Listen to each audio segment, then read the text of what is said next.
balanda déjà témoignage mais ici là quitté ngana botama kama magicien te na sala ka penganga te na lobaka loko chaque fois ko botama na ngai na botama kineti bana nyoso tout likamba fufu nde sala nini emema mutu musika parce que ba balanda témoignage ou ba koyeba ke touti sert tanga touti sert masango sopani fufu sopani bon et puis ça nga passe na raisonner ah mais otindi ki sert bana na loba boye sert loba a bêtisseur tanga bêtisseur azwinga ipe na ya na intervenir bon makasi pe na saki na ngote abakisinga likolande ko nanga mwasi donc na koti saki rantine moko boye na kati ya oui en moko boye rantine na kati ya motema na ngai na zaki luka koma na koki ko kendo ko venger citation wana c'est là ozo ya balu ngol bani ya balu bani de ki makasi koto baso sengo sacrifice koto baso sengo sacrifice koto baso sengo sacrifice siko ozo tala ke peut-être bango nyoso tout pombo comme les gens dengola satana sa hypocrite mama Tiffany yango mama Tiffany ezala batu mususu na vie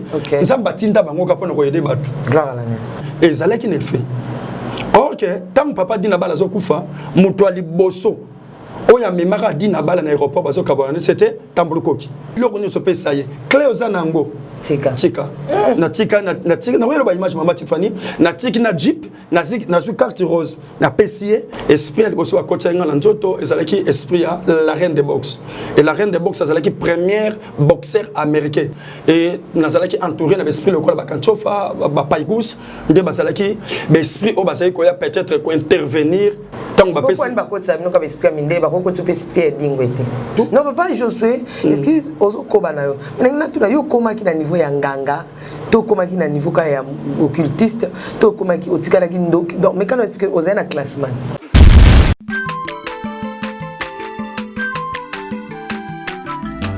azamwana motote po akosangai abongwa ni pete po awangana nzambe ya le nazarien le nazarien le nazarien le nazarien bana kitoko koma mukondima atako babakola ki mafuta na musakolima lelo ya yobolingo bateli le nazarien lipamboli oyo mona na katempeni mama kandelobi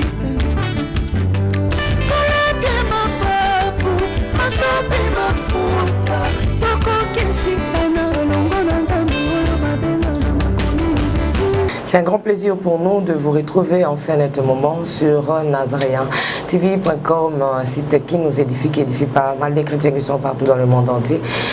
Avec la princesse de l'Éternel, âme, le servant de Dieu, la présidente du Parlement céleste, dépité quoi. Il n'y a pas de souci, car Jésus-Christ, le Maître, le Seigneur des Seigneurs, l'Omniprésent, l'Omnipotent, l'Omniscient. Aujourd'hui, nous sommes bénis, car la Bible nous dit que c'est la bénédiction de l'Éternel qui enrichit et fait suivre d'aucun chagrin. Bonjour et bon dimanche vous tous qui êtes partout dans le monde entier.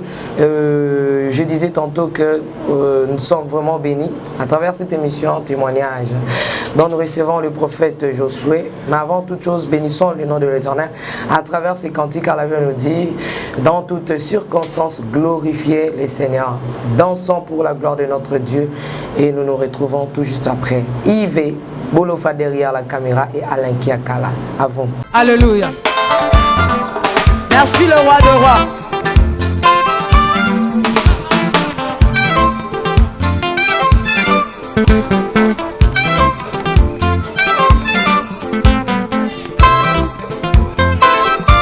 Alléluia.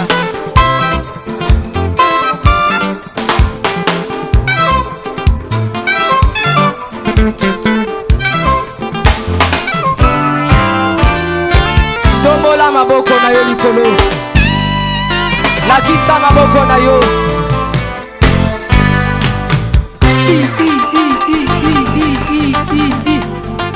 Sakati. Sakati. On y va. Ah.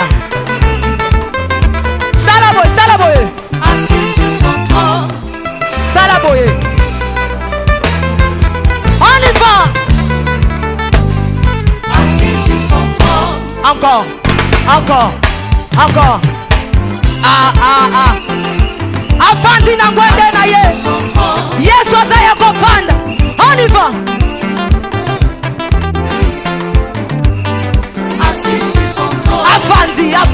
Afandi, Afandi. Assis sur son trône. Fandi ça y est, Fandi ça y est, Fandi ça y est. Nazo mono te tika yeso Afandi. Afandi, Afandi, Afandi, Afandi.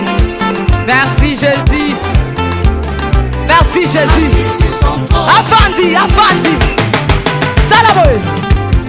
Salaboye. Salaboye. Gatela yesu le sako.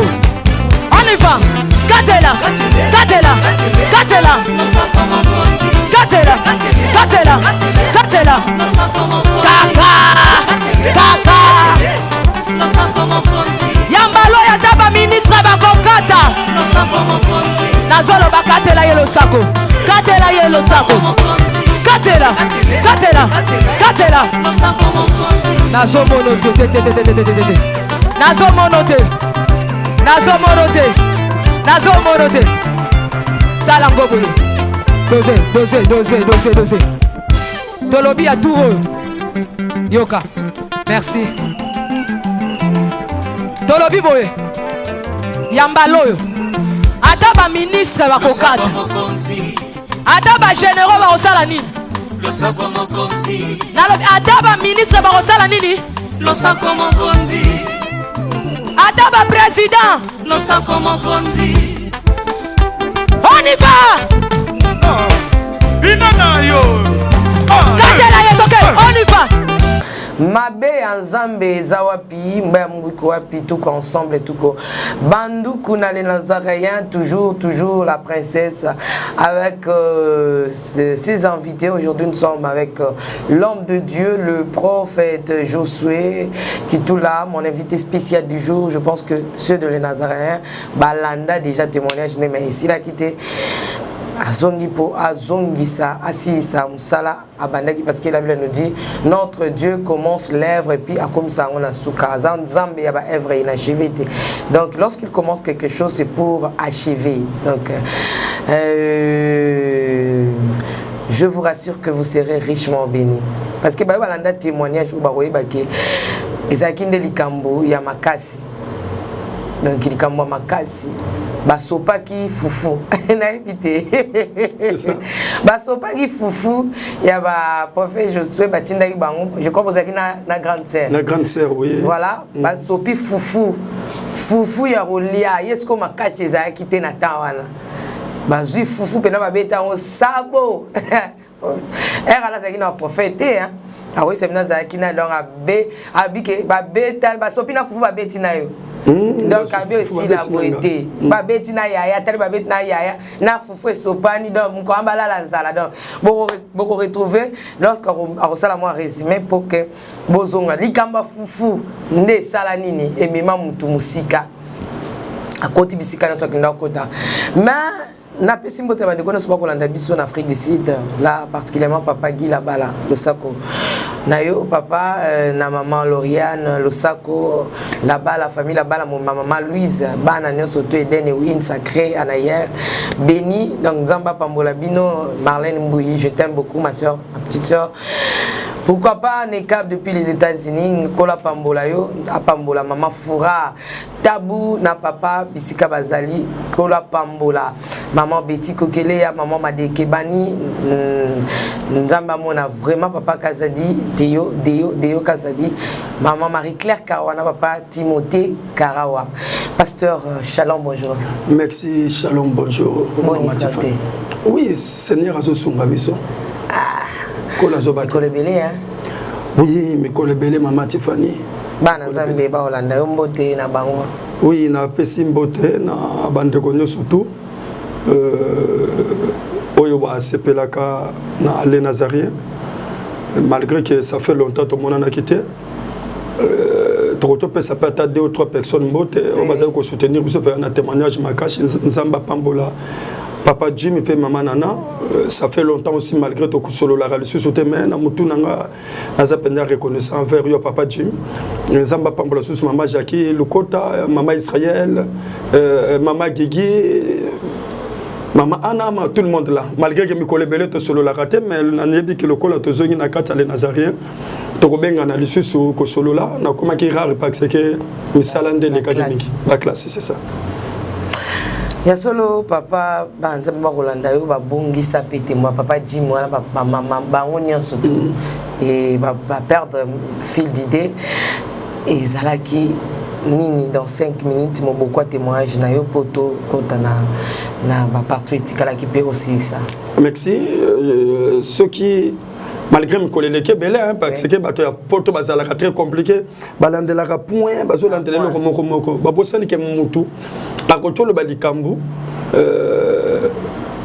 akoti ko bossa na pelo komoko là sur trop bossa na ba comprendre que tout ça ba email donc mais beaucoup ça na idée toujours que loko mutu azo loba et ça bongo ngana botama kama magicien te na sala ka penganga te na loba loko chaque fois ko botama na ngai na botama kineti bana nyoso tout mais to botama ki na kati ya famille o bana bazalaki to botama ki 8 basi 7 mobali ezalaki ngai moko alors na zalaki mwana na zalaki aimé et pas ya maman et pas ya papa donc et maman zaki ko linga penza te ke no sangana na bana msusu alibanda et maman zaki pesanga toujours que vanda kana bande ko na yo po maman zaki linga te ba betanga pona zaki makasi te ce qui m'a betu que pesa maman passe il faut soin nda zaki pesanga vanda na bande ko na yo et zaki na tamoko bayaki ko tinda ser ngai na ser to ko nika fufu et ser amemi fufu tozo kende na ina masangu kokoma tokomi zalaki na via zaki grand moko zaki na pusu tanga zo na pusu na ye voilà aya tuti ser tanga tuti ser masangu sopani fufu sopani bon et puis ça nga passe on a raisonné ah mais otindi ki ser bana na loba boye ser loba a beti ser tanga beti ser azunga ipe na ya na intervenir bon makasi pena zaki na ngote abakisinga likolande ko nanga mwasi et ça là qui ngai passe makasi na zalaki déjà na mertume na kati ya motema nanga ko mona que non pourquoi beti bisope pourquoi sopi masangu donc na koti saki rantine moko boye na kati ya oui en moko boye rantine na kati ya motema nangai na zaki luka koma na koti ko kendo ko venger citation wana donc et bande nanga magie nde zalaki ya kisi to magie e banda kinde wana et na ndenge salaki ke na kende ko luka kisi et tant ba futi papa mbongo na salaki na yibi mbongo pona ko kende ko luka magie mutali boso ko sakinga tina ki ko kutana na mutu oyo ayidaki ngai kino kota penda suko na kata magie akosi ke batio déjà ba batenga ba gris OK no meka na ke no meka ba betinga na ko comprendre ka kosi ngai bon ndena kende ko luka mutu maka vrai nganga pour aidenga et ça fait longtemps aussi na salaki na ba âge ko landa donc 12 à 13 à 14 ans 14 ans 12 à 13 na salaki ko plonger mingi na ba âge wana de na kende ki ko soa kiss esprit de bosso à côté na nzoto ezalaki esprit à la reine de boxe et la reine de boxe ezalaki première boxeur américain donc ezalaki esprit humain et deuxième esprit ou ezalaki esprit principal ezalaki la reine de boxe et nazalaki entouré na esprit lokola ba kanchofa ba paigous de bazalaki ba esprit o bazalaki ko ya peut-être ko intervenir na kaya problème ndé pourquoi ne pas côté ça nous comme expliquer minde ba ko tu peux expliquer dingwete bon et dingwende nga sawana yemoko comment ba ba tamakasi azamuta makasi donc pour ba kuma ko soit esprit dingwe ba utiliser yango jusqu'à ce ka koto kufa ceux qui a kufi dans cet état là ba koto ko soit esprit ne ba komi ko salela yango donc et dingwe ndenga sa bon envie asa pe na ba esprit oye asalelaka asana besprit asalelaka mais mingi neti azawana azana besprit ya mindele azana besprit ya bokoko oyo asalelaka mais biso tozalaki mingi ko plonger na tango la ki kozwa kisi nazalaki kotaki mingi na kati ya bokoko ya baluba imagine que nous avons na liboso ezalaki yango wana est-ce que na bokoko pe ba différence des habitudes sur ba africain ba congolais bokoko ba luba bokoko ba ngala c'est sous là ozoya ba luba ngol ba nia ba luba ndeke ki makasi bon Moutou liboso apesa kinga magie otozo benga gagner dangereux et ça magie o ya ibandeli eza magie ya ibandeli mais tant on a ko développer magie de senga kike na kendo kozwa bokoko ya baluba bon bangala bazana bokoko na bango et Swahili peut baser bokoko na bango, bandundu pe ba Congo pesa na bokoko na bango. Donc batuna batu baza na esprit na bango. L'esprit na zandenge ni Mama Tiffany, okotomo na lokola na bandundu baza na esprit koko na bango za kasongolunda. Donc c'est-à-dire ba chef coutumier ba kufa wana baza déjà ba esprit, bato ba kufa déjà na bandundu. Bato basaki lokola ba esprit wana, bato basaki lokola chef coutumier, bato basaki lokola ba notable wana, basalaki basinaka alliance moko bonali se faire, bango nyonso ba koma ba esprit. Nde suko yo tango mutaza na besoin alkota na kati ya bokoko moko swate bayaka, okotoki no salela biloko ya baluba te. Donc tango balaki sioka biloko bayaka, to biloko ba Congo aux obligés obenga kaka ba esprit oyo eza ya baluba to ba Congo. Soko lingi o mélanger ndoko to zalaki ozu ya bateke, ozu ya boy. Yango no mon biloko bongo ya ko créer que non muto azali boma to muto à se retrouver dans quatre conditions. Bon, ni ça là que mutu soit na kisi neti bapesa que déjà bakata ki ana zo idea manga. Et ça là que sangisa et comment na koma na ngwebele c'est dû à quoi? Bon, et là comment que ça dit awa Matifani, au monde ngandenge na monde au décoré plateau na biso donc soko tali bien plateau to salaka kuna.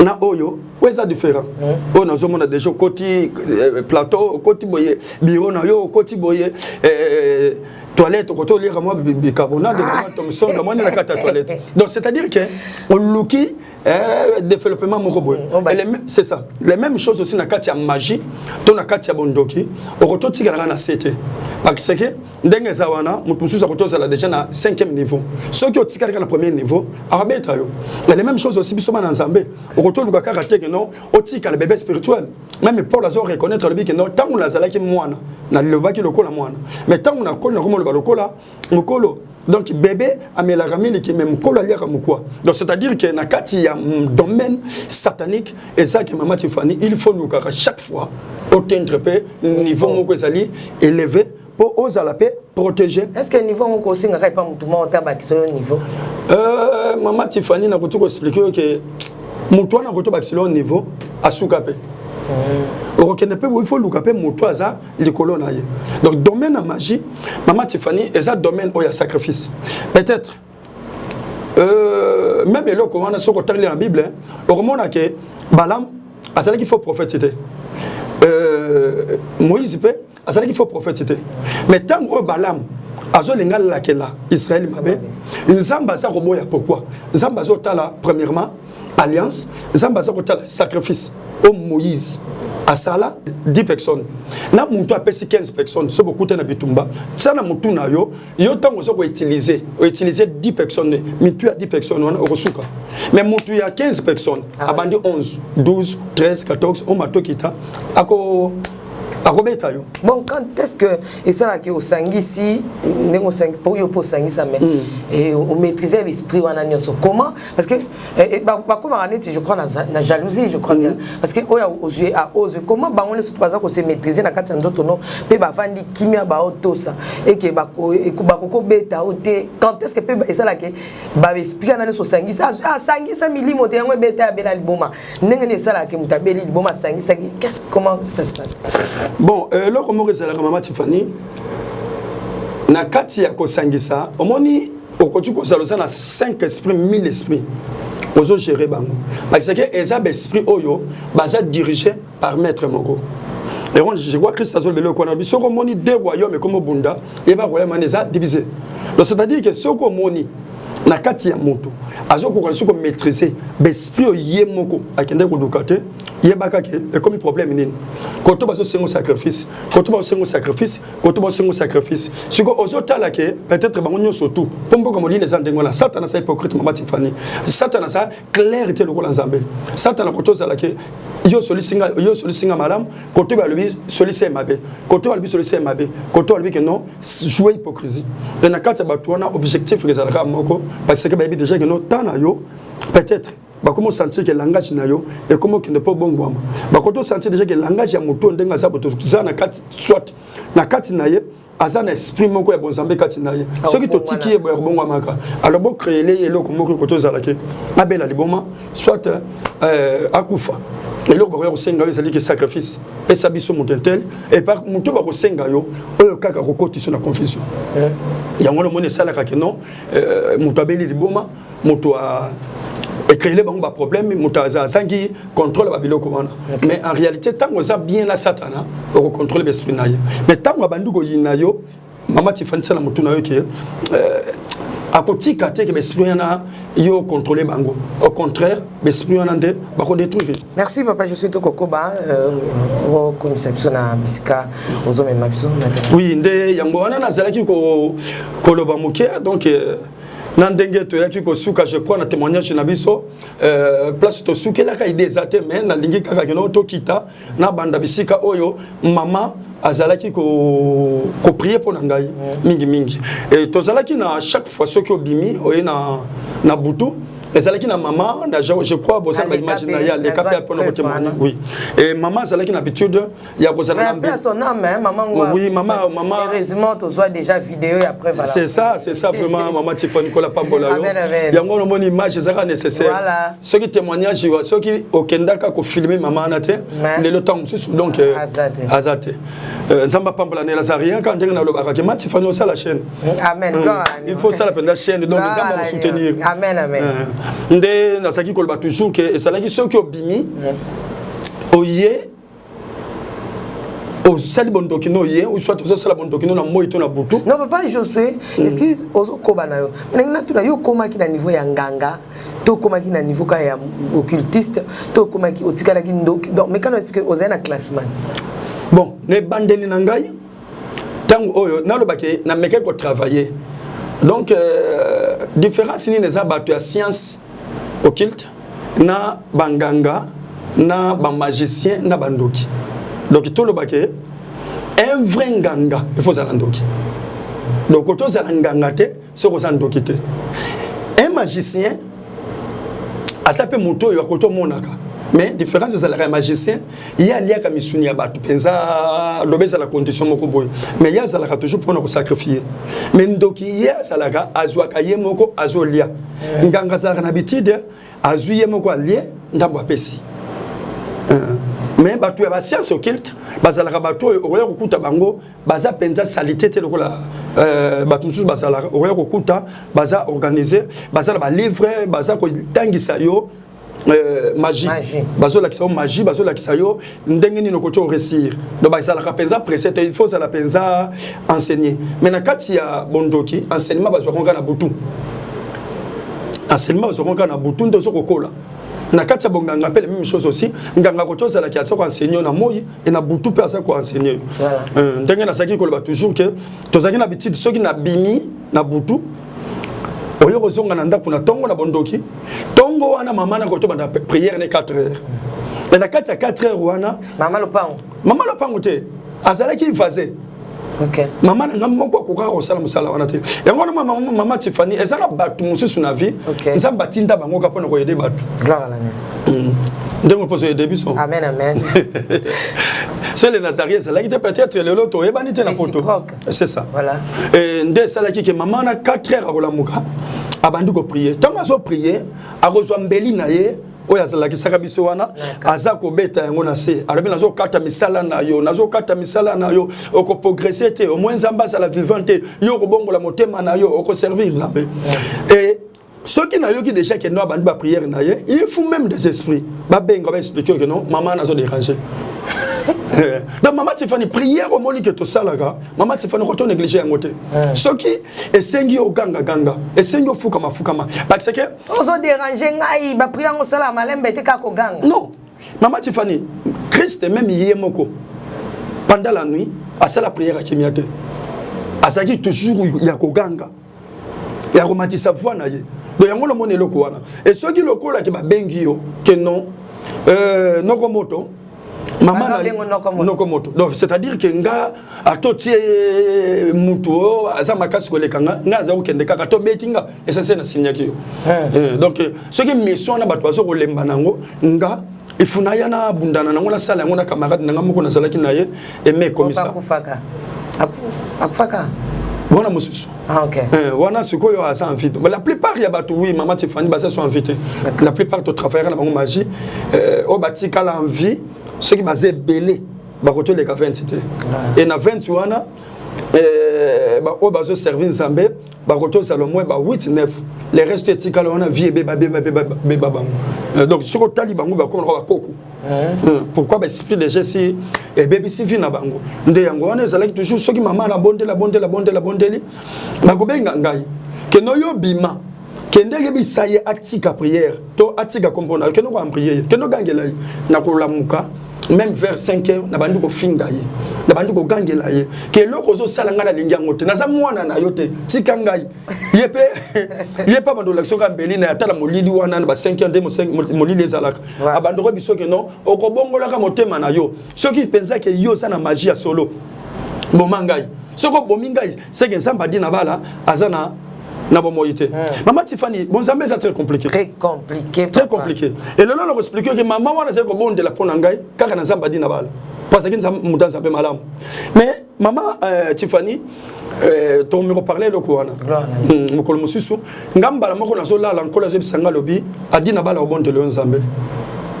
Na saiko tout ensemble adina bala wana déjà na prophète adina bala bon de la Nzambe adina bala ko songa na mokili mais maman Tiffany prière ya maman wana lelo na lobake ezalaki ne fait OK tant papa dina bala zo kufa muto ali boso oya memaka dina bala na aéroport bazo kabana c'était Tambulukoki papa Tambulukoki nde adina bala simbaki na loboko a déclaré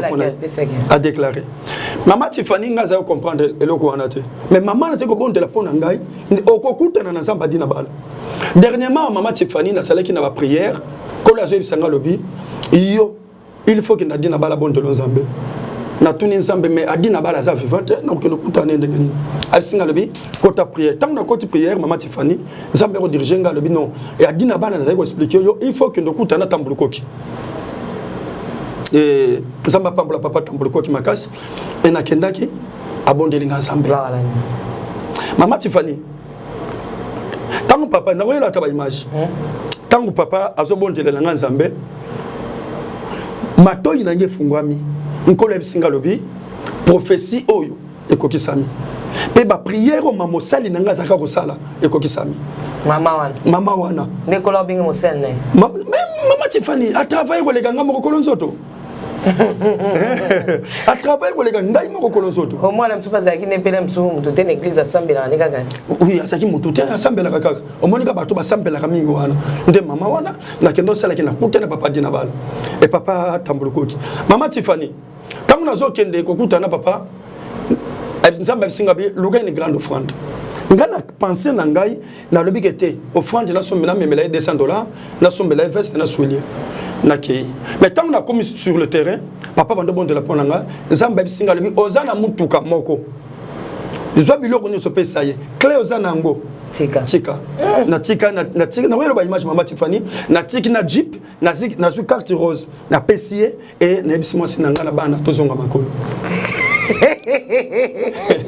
tozonga makolo Nzambe nde na jokuta na nzela ya prière ya mama wana donc papa limbisa ngai papa Tambulukoki limbisa ngai peut-être ko tuko non ça témoignage le sac donc makambo mama lobaka et kokokisama oui jour wana voilà parce que bisanga bige yo okokutana na Nzamba dina bala okobongola motema na yo Nzamba dina bala za bomoyi et tant on a comme prophète ko la zo bisanga le bige non yo il faut dina bala bon de Nzambe mais ça comprendre te papa dina bala sa kufa mais tala ndenge na kokutana na mutu na nzela ba prière maman donc ça na manteau ya Eli quoi Élysée oui tant mususu ngade na otikana na ngo bon voilà maman na sa kufa na oui maman ça susu vivante maman mais est-ce que pe na bomoyi boy papa ozaki pe temps ya ko sekisa mama wana leko bongwan poto koma pe wana oui maman Tiffany pour nga maman wana zalaki cher et parmi ba pasteur bazo kamba l'église na biso moi na moko za pasteur na kati ya communauté la restauration des prêches azo kamba église à Matete donc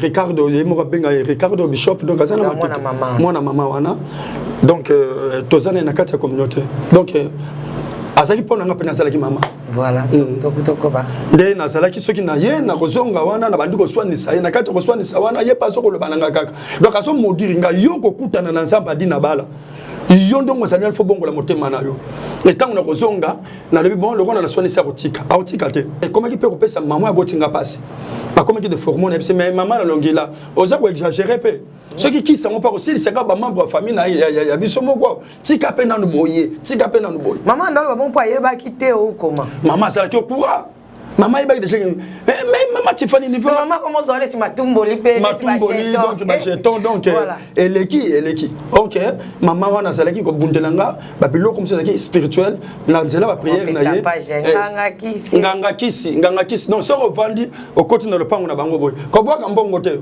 te bana ndenga kota so aboke loko boy yamba bozwa te akozwa mbeli na ye abandi ko landiso na makolo na ngwe paxere l'époque là ça ko tambola kama muke a landiso na makolo na comment tout monde maman na c'est quoi embêter mais un jour il y a déjà déjà malade de makolo un jour nazala qui appelé ça qui ba bougie na ngai na so travailler vers 18h a bandi le sous ba prière na ye et tant bandi ba prière